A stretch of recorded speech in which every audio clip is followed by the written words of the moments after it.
Há 11 anos o Brasil cresce 0,26, um quarto de 1%. Nasceram quase 30 milhões de pessoas nesse período. E quando acabou o mandarinato do Lula, 5 brasileiros acumulavam a renda dos 100 milhões de brasileiros mais pobres. Percebe? Isso é uma tragédia no viver geral do povo. Aí chega a eleição de 4 em 4 anos, todo mundo denuncia o que está no poder e se oferece de salvador da pátria e vai no dia seguinte a mesma vida, a mesma tragédia, a mesma humilhação. Ou a gente muda isso, ou nós vamos produzir mais e mais graves fascismos tipo o Bolsonaro. A nossa sorte é que o Bolsonaro é tosco, é inorgânico, o Bolsonaro é incompetente e tal. Mas se fosse ali um cara mais lido, mais estudado, mais orgânico, nós estaríamos em péssimos lençóis. E é possível dizer que isso é produto do Bolsonaro? São 3 anos dos 11. Isso, infelizmente, é um modelo econômico que o Lula, vendido ao sistemão, pratica. Deixa eu te dar um número. Sabe quantos bilhões de reais o Brasil transferiu do Lula para cá, para o sistema financeiro? Não são bilhões, são trilhões. 7 trilhões de reais com T de tapioca. É dinheiro que gente besta como nós não sabe contar. 7 trilhões de reais foram transferidos do cofre do povo brasileiro para o setor financeiro e a dívida saiu de 600 bilhões para 7 trilhões de reais. Ou seja, cada trilhão de reais que a gente paga, esfolando a saúde, esfolando a educação, cresce 1 trilhão. O Brasil tem 4 dos 10 bancos mais lucrativos do planeta Terra. E esse sistema comprou o sistema político, obriga o povo, então você briga para valer aqui em cima, vai por trás dos panos, é a mesma manivela, a mesma máquina de moer gente. E o único que não está vendido a esse sistema, nessa campanha, sou eu. É disso que se trata. O Lula está comprometido em manter a direção do Banco Central que o Bolsonaro nomeou. Então o senhor começa em litígio. Então deixa eu dizer, o Lula está pedindo ao povo brasileiro que nós derrotemos o fascismo. O coração do sistema econômico é controlado pelo Banco Central e o Lula está dizendo derrotar o fascismo e manter a direção do Banco Central. Por quê? Porque vendeu-se ao sistema financeiro.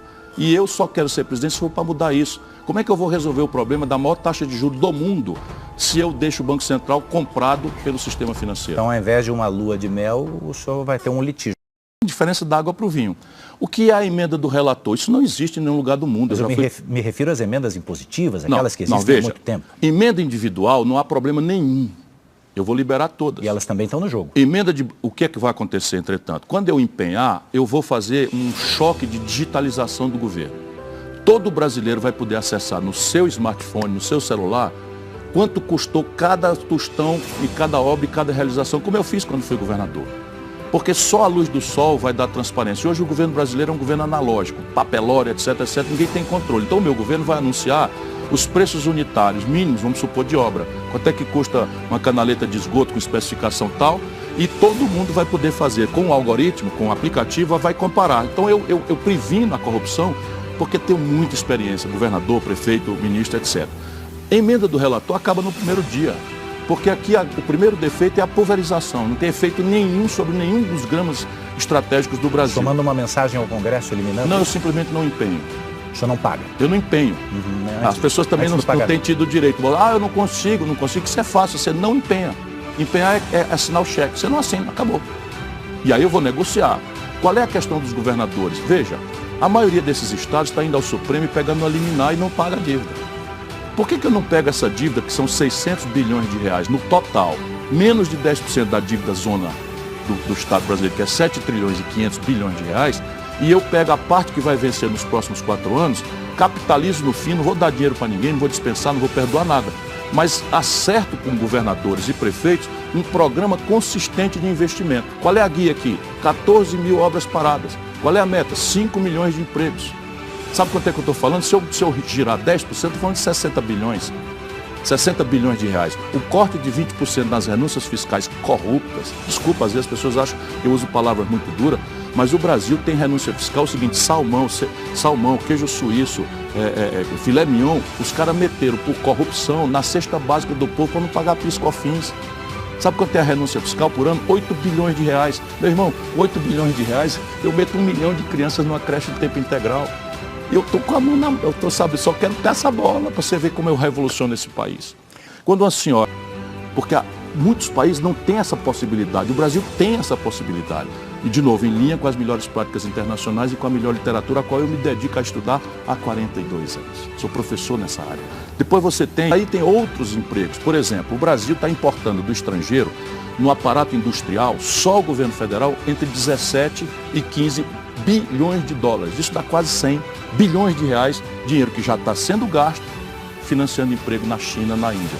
Eu posso fazer isso na Paraíba, que desenvolveu um respirador rapidamente ali com a Universidade Estadual de Campina Grande. Eu posso desenvolver isso no Vale do Jequitinhonha, Mucuri, que é a região mais pobre de Minas Gerais. Eu posso fazer isso na metade sul do Rio Grande do Sul, que é a região mais pobre do Rio Grande do Sul. Por quê? Porque a compra governamental, protegida pelo nosso status de nação em desenvolvimento na OMC, me permite fazer isso. E o Brasil está jogando dinheiro fora. Meu irmão, os fertilizantes do Brasil vêm tudo da Rússia.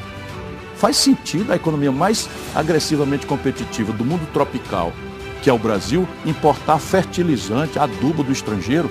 Aí tem uma guerra, explode 200% o preço, lá vai a dona de casa pagar o tomate 30%, 40%, 50% mais caro. Eu sei por onde estão as coisas. E isso é o que eu estou dizendo. Isso, o Bolsonaro é um trágico presidente? Está disputando com a Dilma qual foi o pior, qual é o pior. Como ele é muito mal educado, muito grosseiro, muito criador de caso, ele vai ganhar como o pior, porque a Dilma pelo menos é uma pessoa pessoalmente honrada, embora tenha sido o maior desastre que produziu o Bolsonaro, na minha opinião, sem dúvida. Mas veja, isso está aí feito por todos eles. Deixa eu te dar um número para o brasileiro. Em 1980, quando eu começo a me dedicar a estudar o Brasil era 6 vezes o tamanho da China, sob o ponto de vista industrial. 6 vezes a China em matéria de riqueza industrial. Hoje a China está se aproximando de ser 20 vezes o Brasil. Qual é o problema? O problema é a política brasileira, esse modelo desastrado em que o sistemão comprou os dois lados. E eu estou brigando, eu podia ter aderido já se eu fosse um carreirista. O Lula na eleição passada me convidou para ser vice nessa farsa dele e eu mandei ele fazer, sabe, aquelas coisas que a gente não pode dizer na televisão. E o que eu desonero do balanço da empresa na folha de pagamento, eu cobro de volta no juro que está matando a economia brasileira há 26 anos.